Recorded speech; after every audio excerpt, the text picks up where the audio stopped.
Assalamualaikum warahmatullahi wabarakatuh. Alhamdulillah wassalatu wassalamu ala Rasulillah. Segala puji bagi Allah Subhanahu wa taala, juga salawat dan taslim kepada Nabi besar Muhammad sallallahu alaihi wa sahbihi wasallam. Saya pernah mengajak teman saya bermaksiat dalam kurung minum khamar, dan kami sering minum khamar bersama dalam jangka waktu yang sudah lama. Lalu kami berpisah karena adanya kesibukan masing-masing. Alhamdulillah akhirnya saya dapat meninggalkan kebiasaan tersebut dengan hidayah Allah. Kemudian saya teringat teman saya tadi dan menanyakan keadaan teman saya itu kepada keluarganya.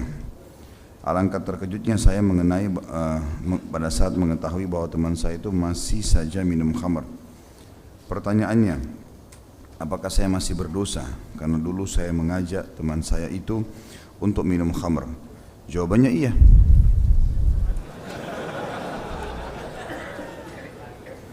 Karena ngajak dulu ya. Tinggal pertanyaan selanjutnya, bagaimana caranya supaya berhenti dosanya? Ya telepon teman itu. Kasih tahu, dulu saya kan ajak minum khamar, itu haram dulu dalam agama. Saya udah tahu hukumnya sekarang. Jadi lebih baik kamu tinggalkan, dakwai dia. Jadi seperti kita pada saat telepon ke dia menasihati itu adalah memutuskan dulu penyebab kita mengajak dia. Artinya sekarang saya nggak dukung. Saya berlepas tangan gitu.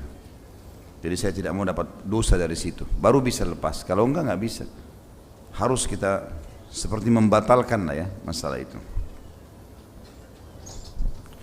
Ayah mertua saya secara umum lebih faham agama daripada saya, meskipun masih mengerjakan beberapa amalan tanpa tuntunan Nabi SAW. Bagaimana strategi dan adab-adab menasihatinya agar tidak menyakiti hatinya? Sedangkan saya sendiri baru belajar sunnah.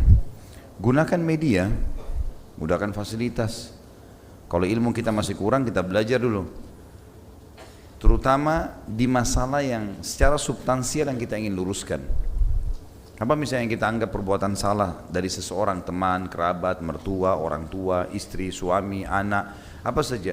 Secara substansial apa masalahnya dia? Dosa syahwat atau dosa syubhat? Dua-duanya sama.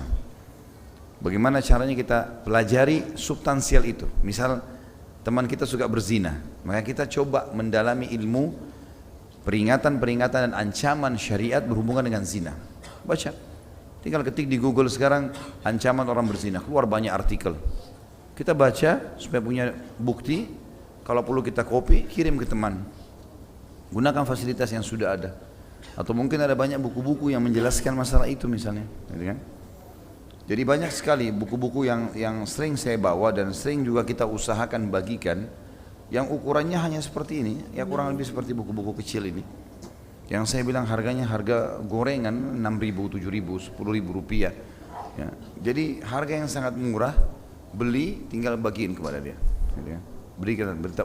Bagikan. Masalah dosa-dosa, secara dosa apa? Misalnya masalah hijab. Ya. Ada buku di sini misalnya, wahai ukhti, kenapa engkau tidak berjilbab? Harumnya surga tidak akan tercium oleh mereka yang tidak istiqomah dalam syariatnya. Buku kecil, bagian kepada akhwat, ya mungkin akhwat kita di belakang punya teman-teman kantor, punya temannya, kerabatnya belum pakai jilbab, murah sekali bukunya, kasih hadiah. Ini saya titipin ya, hadiah buat saya, mudah-mudahan bisa dibaca. Kasih buku, apa saja. Kalau berhubungan dengan masalah dosa syubhat, masalah bid'ah, masalah syirik, juga banyak buku-buku seperti ini yang menjelaskan masalah bid'ah dan syirik, definisinya, dalil-dalilnya, contoh-contohnya, kasih aja. Kita gunakan fasilitas. Kalau merasa belum punya ilmu, belum tahu, tapi minimal kita juga membacanya supaya jangan sampai kita mengajarkan ilmu ke orang, memberikan buku tentang bahasan tertentu kita sendiri belum paham itu. Itu nggak boleh di sisi Allah, harus kita tahu dulu kan, baru kita sampaikan ke dia. Tinggal masalah metode menyampaikan, apakah secara langsung atau kita berikan buku. Itu yang saya tahu, itu yang cara terbaik, gunakan fasilitas. Sekarang juga selain buku mungkin kita bisa, kalau dia malas baca buku, kita bisa berikan cuplikan-cuplikan ceramah. Ya semoga saja. Ya, itu kan upaya kita, ijtihad kita, cukup sampai situ, nggak apa-apa. Selebihnya tinggal doakan, ya sudah, tawakal. Saya seorang guru, saya mulai untuk mempraktekkan tata cara busana taisbal. Namun ada beberapa murid yang sedikit protes karena apabila mereka seperti itu dalam berpakaian akan dihukum. Apa yang harus saya sampaikan Ustaz ke anak-anak? Karena Ada beberapa yang mencontohi saya dan ada pula yang menertawakan saya. Jadi memang dalam mempraktikkan sunnah Nabi SAW, apalagi di zaman kita sekarang, di mana banyak sunnah-sunnah Nabi yang tertinggal, gitu kan, bahkan lebih semarak acara-acara bidah daripada sunnah gitu. Itu sudah umum, maka memang kita butuh juhud untuk menyampaikan, lebih ekstra lah. Seperti misalnya dari seorang guru, masalahnya apa? Di sekolah misalnya, kita bisa bicara sama kepala sekolah, menjelaskan, memberikan buku. Ini loh, saya baca buku ada seperti ini Pak, misalnya kepala sekolahnya. Dan saya praktikkan ini dalam perilaku saya sehari-hari berpakaian. Biarkan dia baca gitu kan. Setelah itu kemudian saya akan berpenampilan begini di sekolah. Bisa kan? Ya bisa, ya sudah. Nanti kalau selanjutnya bertemu lagi, ada murid-murid yang mungkin mau mengikutinya, kita jelaskan. Jadi jelaskan kenapa kita melakukan. Jangan tiba-tiba saja melakukan, kemudian nanti di hardik tidak ada penjelasan. Tidak, kita jelaskan kenapa. Jadi biar jelaskan. Kalau saya sarankan seperti itu. Masalah ada orang menertawakan, gak usah diperdulikan itu. Nabi SAW ditertawakan, dianggap penyihir. Ya. Apa yang lebih berat daripada itu? Nabi SAW lagi ceramah nih, penyihir tuh jangan dengar gitu. Begitu. Ini penyamun nih, ngarang-ngarang, dusta, jangan dipercaya. Bahkan Nabi SAW jalan, itu diikuti oleh pamannya Abu Lahab di belakang. Jangan percaya orang ini, ponakan saya lebih tahu dia pendusta. Ya? Ya. Saya tidak bisa bayangkan subhanallah pada saat itu bagaimana baginda Nabi SAW lagi ceramah, sampai dakwah, terus di belakangnya pamannya sendiri bilang, jangan percaya orang ini pendusta, saya lebih tahu dia. Bayangkan beratnya itu, luar biasa. Kita sekarang ceramah leluasa menyampaikan. Jadi menurut saya Allahu alam tidak usah terlalu terpengaruh dengan cibiran orang ya. Biar dia mau cibir urusan dia. Antum tinggal terima transfer pahala. Kamu begini, kamu garis keras lah segala macam, senyum saja. Senyum saja. Dia butuh penjelasan, kita jelaskan. Dia tidak mau butuh cuma sekedar menghina, sudahlah. Tinggal terima pahala apa saja yang dikasih situ. Kan? Terima transfer gratis, enak sekali itu. Nah. Semoga Ustaz sehat dan berkah hidupnya, sama-sama insyaAllah. Saya mencintai Ustaz karena Allah, ahabbakallah ahbabtani fi. Berkaitan dengan mengajak kesesatan, apabila saya mengajak teman untuk nonton bioskop, apakah termasuk mengajak kesesatan? Apa hukumnya nonton bioskop? Filmnya religi Ustaz.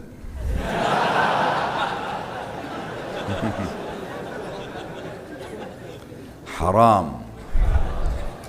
Tetap haram. Tetap haram. Masuk bioskop ada musik, ada campur baur laki-laki perempuan, gelap, duduk bersebelahan. Dan gini teman-teman, kalau mau berbuat perbuatan dosa, tanya, sekali lagi saya selalu kasih resepnya. Kalau saya tidak buat kenapa? Kenapa kalau tidak ke bioskop? Kenapa? Enggak ada apa-apa, mata enggak buta, tangan enggak terpotong, enggak ada. Duduk di rumah enak, baca buku, dapat ilmu, minum susu, baca Quran, tidur, pergi malam-malam, pulang jam sekian malam, untuk apa? Hanya untuk nonton rekayasa cerita? Kan film, itu rekayasa cerita ya, dongeng, cuma dikemas. Ini aktornya hebat, ini. Kadang-kadang kita ditipu berapa kali karena orang aktor ini yang sama punya 100 film misalnya. Di sini jadi penjahat, di sini jadi orang baik, di sini jadi bodohnya kita ikut-ikutin. Oh iya ini bagus. La haula wala quwata illa billah. Coba antum tinggalkan ini kebiasaan ini, tinggalkan coba. Nonton-nonton ini coba tinggalkan. Tinggalkan. Awal mungkin ada tekanan, terasa pengen ingat aktor ini hebat ya, ini ya itu, pengaruh kejiwaan. Coba tinggalkan aja. Seminggu, sebulan, lama-lama antum akan merasa aneh kenapa dulu nonton. Akan muncul sampai pada puncak itu nanti.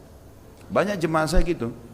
Akhirnya mereka mengatakan, iya ya Ustaz ya, akhirnya apa yang Ustaz sampaikan tentang masalah kalau kita tinggalkan kemaksiatan, dan memang melalui proses, ada tekanan-tekanan terasa, prosesnya ada. Tapi begitu sampai pada puncaknya, kita jadi berpikir, iya ya kenapa dulu saya buang-buang uang, buang waktu, untuk apa, ada hisapnya loh ini. Kita teman-teman, mati itu tidak nunggu ruangan ICU di rumah sakit. Bukan berarti kita meninggal sakit parah dulu baru meninggal, enggak. Orang duduk begini bisa meninggal, orang lagi jalan bisa meninggal. Bagaimana orang masa aman gitu? Sampai para ulama mengatakan bagaimana orang bisa nyenyak tidur di malam hari dengan berharap surga sementara dia bisa mati setiap saat. Dan bagaimana seseorang bisa melakukan maksiat di siang hari sementara dia tahu setiap saat bisa malaikat maut menjemputnya. Itu kelalaian. Penyesalan di belakang teman-teman sekalian, hati-hati. Gitu kan? Jadi bukan pasti enak ya. Jadi kita nggak pungkiri nonton film India 3 jam. Sebentar dia nangis, sebentar dia hebat, sebentar dia pengelas, sebentar dia enak memang, asyik pasti. Tapi waktu antum terbuang, ya. Waktu antum terbuang gitu. Oh enggak, film ini saya nonton supaya saya belajar bela diri. Bagaimana caranya belajar bela diri dari film itu? Hah? Belajar, panggil guru, belajar di depan mata, praktek. Lihat orang nendang, kita tendang juga enggak kan? Duduk nonton. Enggak nendang kok. Itu alasan syaitan. Belajar, lihat benar di lapangan. Ya. Permasalahannya adalah kalau kita nonton sesuatu teman-teman, anggaplah ada cuplikan yang tidak ada masalah agama. Misal pas orang lagi contohin apa gitu ya, sesuatu yang positif. Tapi pasti dari sekian durasi 2 jam pasti ada maksiat. Maksiat ini masalahnya, dia kalau ada, dia menurunkan timbangan amal soleh. Dan pernah saya bilang kalau timbangannya seimbang, nggak bisa khusyuk. Mau tutup mata, mau baca Quran dengan tartil, tetap nggak bisa khusyuk. Caranya harus ini ditutup dulu, berhentiin dulu dosanya. Amal soleh dikerjain, nanti naik rate-nya, lama-lama jadi khusyuk. Makin kental, makin bagus, makin luar biasa. Sampai Abu Bakar radhiyallahu anhu itu kalau dengar ayat pasti nangis, nggak bisa nggak nangis. Kata para ulama, kan begitulah dalam keseharian sudah tidak ada lagi yang dia lakukan kesalahan. Ya sudah keluar, dia lihat yang haram, dia perempuan misalnya tundukin mata, agama sudah ajarkan, azan ke masjid, pendapatan halal, udah jalannya agama sudah. Jadi naik terus ini, rate ibadahnya ini terkunci, nggak bisa. Makanya jadi khusyuk nanti. Jadi kalau antum campur baurkan nggak bisa. Saya sholat ke Ustadz subuh di masjid, tapi saya malamnya ke bioskop. Ya. Kalau ini betul terjadi, orang nonton di bioskop kemudian dia sholat subuh, dan dia bisa sholat di masjid, ini luar biasa sebenarnya. Kalau yang fakta secara teori nggak bisa. Dia buat maksiat malam, subuhnya lepas. Itu teorinya begitu. Sampai Abdullah bin Umar mengatakan, saya tahu saya buat dosa kecil. Ya. Akibatnya saya terharamkan sholat subuh berjamaah di masjid sebulan. Hilang itu amal sholat itu jadi hilang. Gara-gara sedikit. Selalu teman-teman sekalian dosa itu efek jerahnya besar untuk mengembalikan. Jadi seperti kita luka, orang kalau berdosa itu seperti ambil pisau, luka-lukain badannya. Butuh proses, pisau ditarik, disimpan, ini tetap luka, tunggu kering dulu. Ada bekasnya dosa itu. Sebagaimana ibadah juga ada bekasnya. Antum kalau nggak ke bioskop sholat malam, ada bekasnya itu. Cuman kalau ibadah beda, antum seperti meletakkan pelembut kulit, ya, pewangi, beda, bukan luka. Kalau dosa itu luka, karena orang sumpek, sedih. Nggak ada orang buat dosa itu nggak sumpek, teman. Coba deh, ini alam ini tutup nih sekarang, pindah ke alam ini, hijrah, dan jangan setengah-setengah jadi orang baik. Sekalian jadi orang baik. Mau orang bilang alim, mau orang bilang berubah, biarin aja dia ngomong. Lidah itu sepanjang lidahnya nggak ada pengaruhnya buat kita. Susah kalau kita mau dengar perkataan orang. Kenapa kau pakai baju abu-abu ini? Oh iya ganti. Kenapa kau pakai kopi ini? Ganti. Enggak punya prinsip. Kenapa kau berubah? Ya saya suka begini. Ini prinsip saya. Orang yang buat maksiat aja, untuk apa urus saya? Bisa bilang gitu. Cuma kita dalam ibadah kalau sudah punya iman tidak. Oh karena ini kebaikan. Mudah-mudahan kau bisa contohin ya. Orang buat maksiat nggak mungkin bilang begitu kan?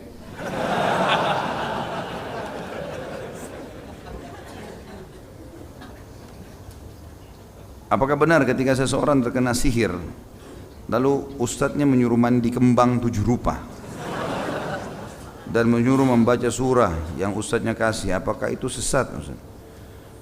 Masalah sesat saya tidak tahu.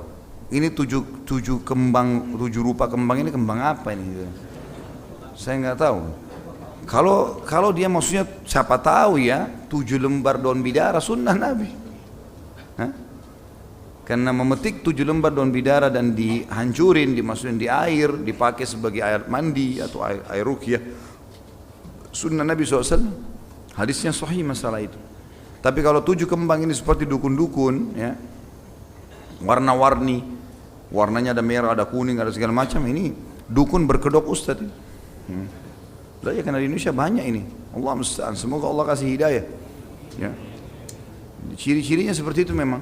Memberikan syarat ini, syarat itu, syarat ini. Kalau ustadz yang benar, saya mau tobat. Caranya 1, 2, 3, 4, 5. Udah, amalin. Tinggalkan dosa itu, sesali, janji sama Allah tidak ulangi. Selebihnya sibukkan diri dengan amal soleh. Udah, praktekin. Agama mudah sekali kok. Gak usah pakai syarat, minta foto, minta ini, minta mandi kembang, minta segala macam.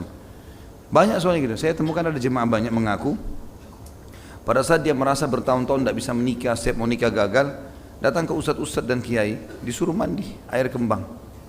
Jadi kan, tidak pernah Rasulullah SAW suruh begini.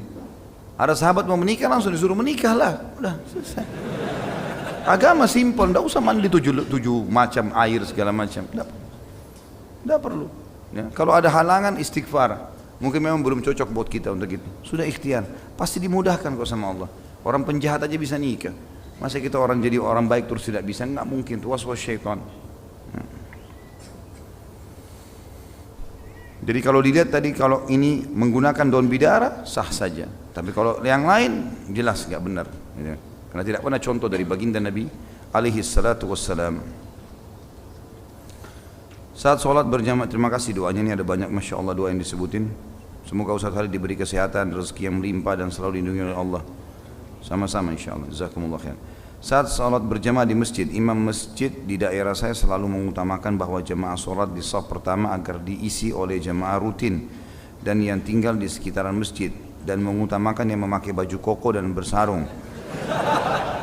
Jemaah yang mampir diatur agar sholat di samping jamaah berbaju koko dan bersarung atau di shaf kedua dan seterusnya.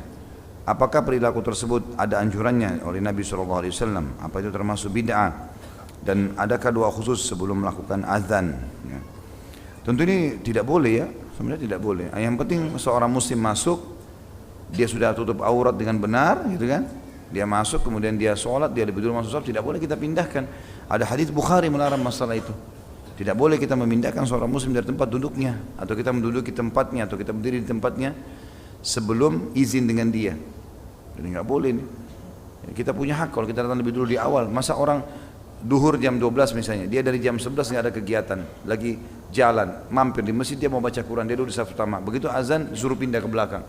Gara-gara nggak pakai kopiah misalnya, atau nggak pakai sarung, atau nggak pakai baju koko, ini nggak benar. Kecuali kalau dia pakai baju-baju yang memang mungkin ketat, ada tulisan-tulisan. Ini bukan cuma disuruh di saf kedua, suruh ganti bajunya. Kan itu. Jadi Allah alam, kalau memang betul seperti ini lebih baik jangan, gitu kan.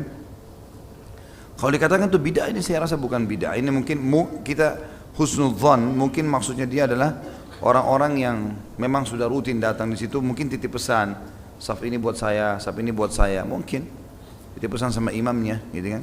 Jadi itu perilaku yang positif saja sebenarnya ya. Jadi bisa saja saya misalnya titip pesan sama imam dekat rumah saya, tolong yang saf pertama di sebelah kanan tuh ini saya disimpanin satu tempat, misalnya ditutupin, simpanin, mungkin dititip begitu. Ini bisa saja terjadi ya, kita sangka baik saja soal itu. Cuma disuruh pindah orang yang asing, bukan tinggal di komplek itu misalnya, itu ini keliru. Sebaiknya jangan. Saya seorang HRD di perusahaan riba, namun saat ini saya sudah berhenti. Semasa saya bekerja, saya banyak merekrut orang muslim untuk bekerja di perusahaan itu. Bagaimana hukumnya Ustaz? Apakah saya berdosa? Bagaimana cara saya agar diampuni Allah? Doakan saya cepat mendapatkan pekerjaan baru dan rencana setelah lebaran saya ingin menikah. Masya Allah.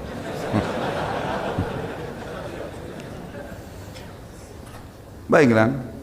Tentu kalau kita pernah menunjukkan keburukan pada seseorang, ya, apalagi di sini mungkin bekas pegawai, bisa tahu, bisa teman-teman kantor, hubungin mereka, hubungin, supaya kita batalkan dosa berkelanjutan itu. Saya dulu yang mengajak kalian masuk karena saya belum tahu hukumnya, maka saya tahu loh sekarang ini nggak boleh riba gitu kan.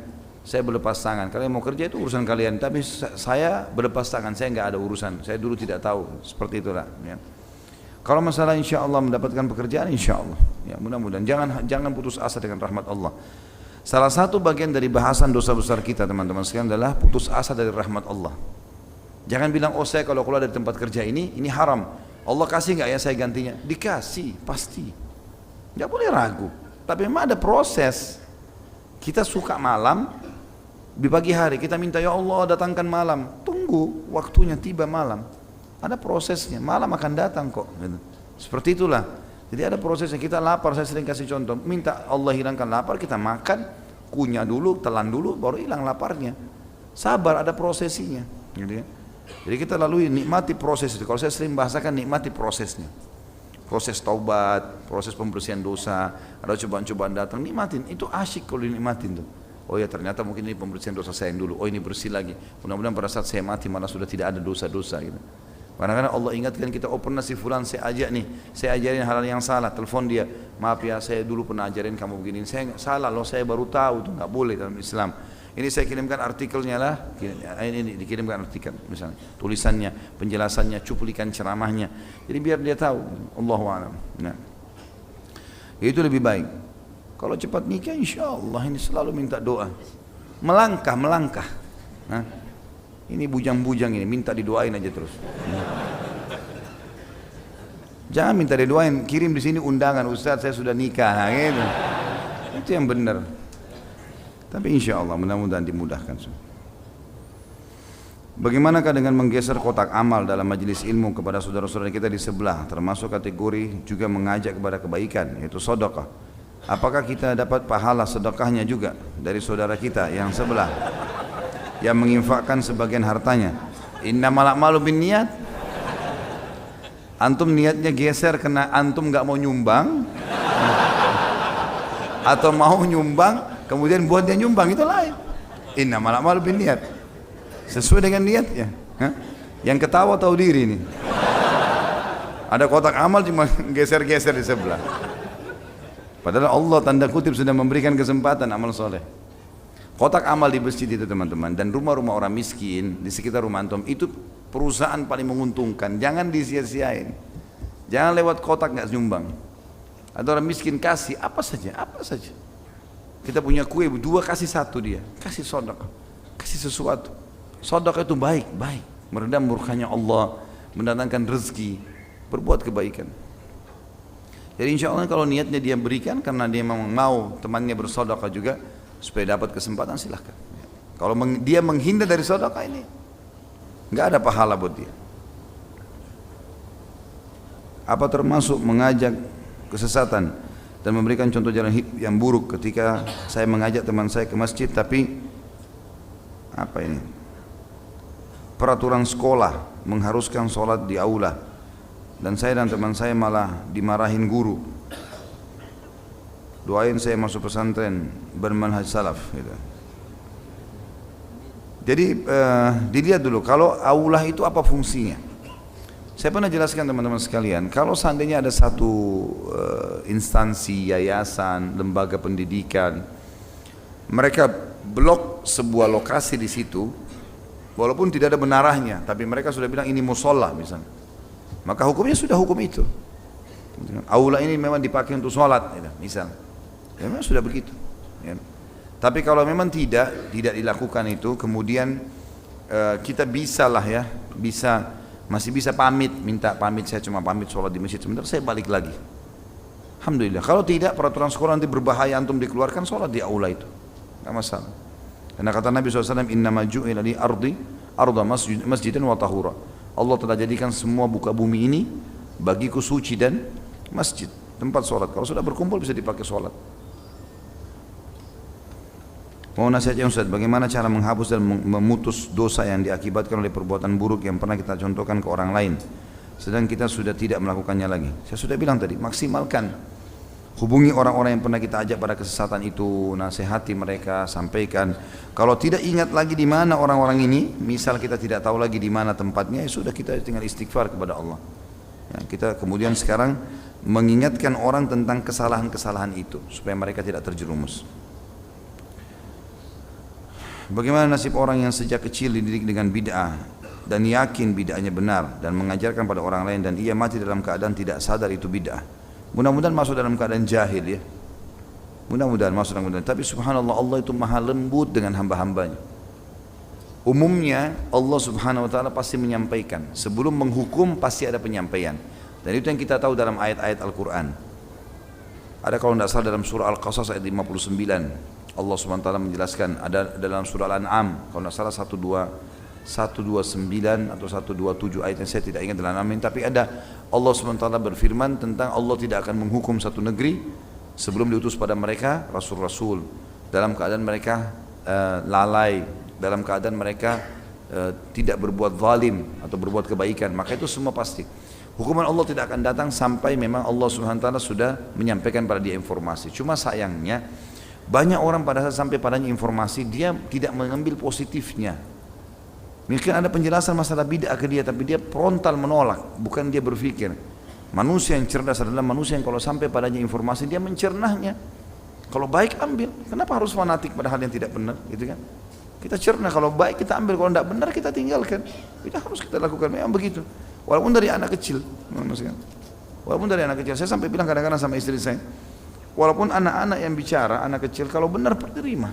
Jangan kita merasa kena orang tua nggak mau terima, enggak. Kebenaran ambil dari siapapun. Kebenaran diambil dari siapapun tanpa melihat siapa yang mengucapkannya, gitu kan? Dan kebatilan ditolak, walaupun yang mengucapkannya seorang raja. Anak saya selalu ajarkan hafalan zikir, tapi kadang istri dan keluarganya mengajarkan membolehkan game PS4 yang sangat mengganggu hafalan mereka. Bagaimana kiat menasihati istri? Semoga dia menonton ini dari rumah.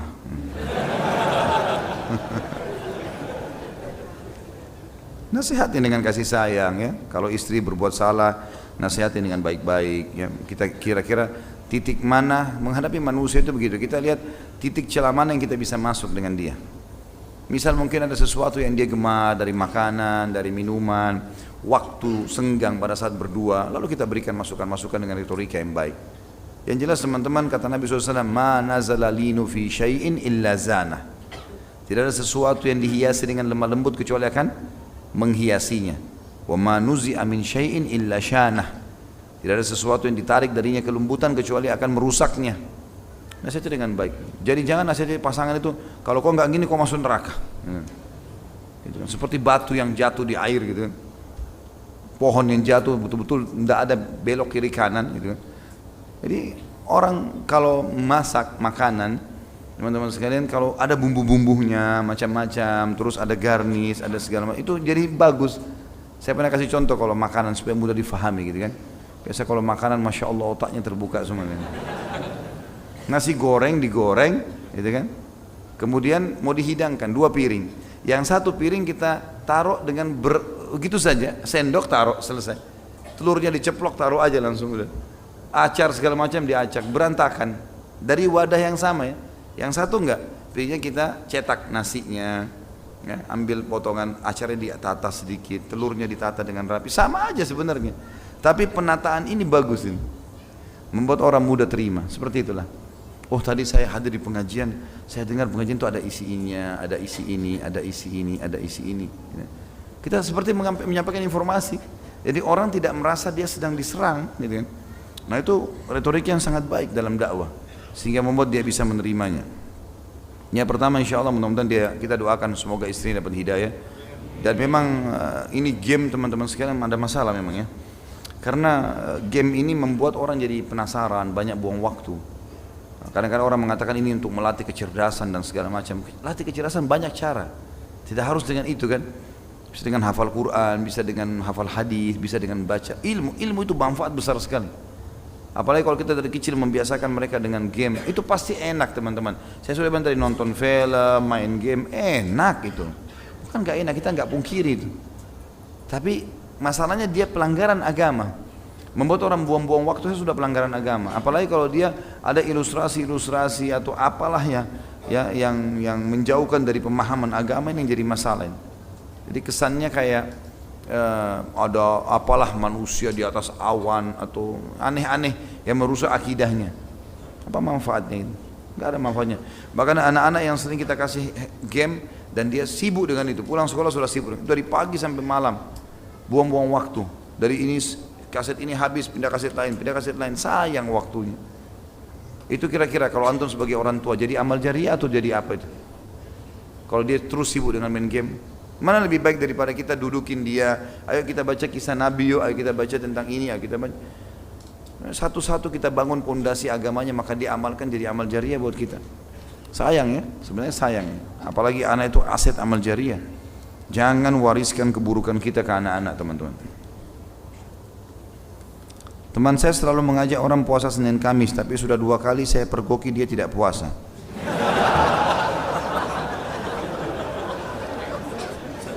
Bagaimana nasibnya Ustaz? Haruskah saya tegur dia? Ya tentu saja, kan puasa sunnah. Mungkin dia mayoritas waktunya puasa. Kebetulan pas antum dapat, bukan kepergok gitu. Pergok ini enggak enak bahasanya. Seperti orang yang sengaja buat dosa, enggak. Dia puasa sunnah boleh dibatalin. Ya? Apalagi orang yang sudah berumah tangga, mungkin memang pada saat itu dia butuh biologis, maka dia tidak puasa. Kita nggak tahu. Dia batalin puasa sunnahnya misalnya. Atau mungkin memang dia pada pagi hari sakit mahnya, dia harus sarapan. Dia mau puasa nanti ke depan. Jadi banyak cara. Kata Nabi SAW, iltamis li akhika udhra. Carilah alasan positif untuk saudaramu. Gitu kan? Kalau mau tanya-tanya, loh bukannya kemarin suruh puasa, kenapa nggak puasa? Maaf ya, saya cuma tanya saja. Oh iya, saya tadi pagi sakit mah. Oh saya begini, oh saya begini. Oh ya memang tadi saya punya udur, ya sudah. Kalau dia sudah bilang dia punya udur, sudah usah tanya apa udurmu. Nggak perlu. Kalau dia betul-betul menyuruh orang dan dia betul-betul tidak mengamalkan, dosa dia. Ya. Karena kabura maqtan indallahi an taqulu ma la taf'alun, berat di sisi Allah kau ucapkan kau tidak amalkan. Kalau anak sering ngajak main kartu, apakah berdosa juga tanpa uang? Untuk apa? Untuk apa buang-buang kartu? Saya pernah lihat dia orang pinggir jalan tuh, buang. Apa ini? Kamu lagi. Apa gunanya? Ditipu dengan kartu. Nggak ada manfaat. Coba pikir manfaatnya apa? Coba manfaatnya apa? Harus gini loh. Jadilah orang yang cerdas teman-teman. Maksudnya gini, apa yang saya kerjakan, yang saya sedang lakukan ini, yang saya gelutin, manfaatnya buat saya apa? Manfaatnya. Bukan cuma sekedar berleha-leha habisin waktu, enggak. Ada ilmu enggak? Bertambah enggak ilmu? Bertambah enggak pengalaman? Bertambah enggak pendapatan? Bertambah enggak iman? Ada itu. Kalau saya begitu ya, prinsip saya kalau duduk dengan seseorang, apa nih yang saya bertambah sesuatu dari orang ini apa? Nasihatnya kah, ilmunya kah, pengalamannya kah, ya? Pendapatannya kah, mungkin dia punya usaha yang dia bisa kembangkan. Jadi ada manfaat teman-teman. Main kartu apa yang antum dapat coba? Enggak ada. Kecuali bangga, oh ya saya menang gitu. Ulang lagi, taruh bantal di kepala, taruh ini, taruh ini. Saya pernah lihat itu orang sebentar gitu. Kenapa saya tanya, kenapa itu? Oh itu dihukum. Dihukum, untuk apa dihukum? Nah. Kita menghindar dari hukum, kenapa harus dihukum? Kan aneh ya, maksudnya kan kita menghindar dari dihukum. Kenapa cari dihukumin? Bisa nyusahin diri. Jadi coba hal-hal yang bermanfaat. Allahu a'lam, ini saran saya saja. Mulai sekarang teman-teman ke depan saya harus cerdas. Apa yang saya kerjakan bermanfaat buat saya. Bertambah di buku amal jariah saya. Ada sebuah tulisan yang sedang saya tulis, tapi memang subhanallah kepadatan waktu dalam ceramah belum sempat saya menyelesaikan itu. Jadi Raqib dan Atid memang ini masih dikhilafkan antara ulama apakah nama malaikat atau bukan, gitu kan? Tapi kalau kita berpegang pada pendapat yang mengatakan Raqib Atid adalah nama malaikat dalam ayat Al-Quran, ma yalfidu min qaulin illa ladaihi raqibun atid. Enggak ada satu huruf pun yang satu kalimat pun mereka ucapkan tidak ada Raqib dan Atid. Ada yang mengatakan ini bukan nama malaikat, ada yang mengatakan nama malaikat. Intinya saya coba mengatakan dalam tulisan dan saya masih telusuri kalau emang itu ternyata pendapat lebih kuat bukan nama malaikatnya, maka saya akan alihkan judulnya. Tapi sementara saya judul biarkan Raqib yang mencatat amalmu dan bukan Atid. Maknanya adalah udah sekarang biar malaikat di pundak kanan kita yang sibuk nyatat terus nih. Karena ya kalau dia catat bermanfaat buat kita. Jangan yang di pundak kiri karena ini bermasalah buat kita. Artinya selalu dari amal soleh ke amal soleh, dari manfaat ke manfaat. Sampai Atha bin Abi Rabah mengatakan rahimahullah, mestinya seseorang di antara kita malu pada saat bertemu dengan Allah dan bukunya dipaparkan. Di bukunya tidak ada maslahat dunianya, tidak ada maslahat akhiratnya. Ada orang gitu kosong, duduk di pinggir jalan, gak ada kerjaan. Kenapa ini teman-teman? Cari sesuatu bermanfaat. baca buku ilmu misalnya, atau bertemu dengan orang, komunikasi, tanya sesuatu.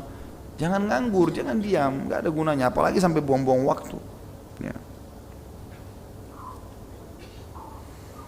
Masya Allah kisah Abu Hanifah, jazakallah khair. Bagaimana kalau maksiat yang dilakukan seseorang diikuti orang lain tanpa mengajak? Bagaimana kalau maksiat yang dilakukan seseorang diikuti orang lain tanpa mengajak? Apa pelaku maksiat tetap dapat dosa? Ini khilaf di antara ulama tentang masalah itu. Apakah seseorang yang melakukan sebuah dosa dilihat oleh orang lain, lalu orang lain kerjakan tanpa dia mengajaknya, apakah dia dapat dosa? Khilaf di antara ulama. Pendapat pertama mengatakan, kalau dia melakukan dosa itu secara terang-terangan, atau begini aja, kesimpulan dari para ulama adalah, kalau dia mengerjakan dosa itu secara terang-terangan, dia tahu sebenarnya, tapi nanti kalau ada orang lihat bisa saja orang contohi, misalnya di pinggir jalan, misalnya di tempat umum, maka ini bisa jadi dosa buat dia, karena dia sengaja. Beda dengan orang yang melakukan satu perbuatan, sebenarnya disembunyikan perbuatan salahnya, tapi ada orang tidak sengaja melihatnya, maka ini mungkin berbeda. Karena memang dia tidak niat mengiklankannya. Kalau yang awal dia niat mengiklankannya, maka di situ dilihat perinciannya. Kalau dia sengaja memang menunjukkan supaya orang lain mengikutinya, maka itu sudah jelas-jelas jadi dosa buat dia. Ya, walaupun dia tidak mengajak secara individu kan, ya itu bisa saja. Misalnya ada orang sengaja konser, sengaja buat sesuatu yang haram misalnya, kemudian orang-orang pada datang dan mengenal itu dari situ. Dia nggak mungkin semua orang dia ajak bicara, tapi sama saja akan jadi masalah buat dia, gitu kan. Maka lebih baik dia jauhi. Ya.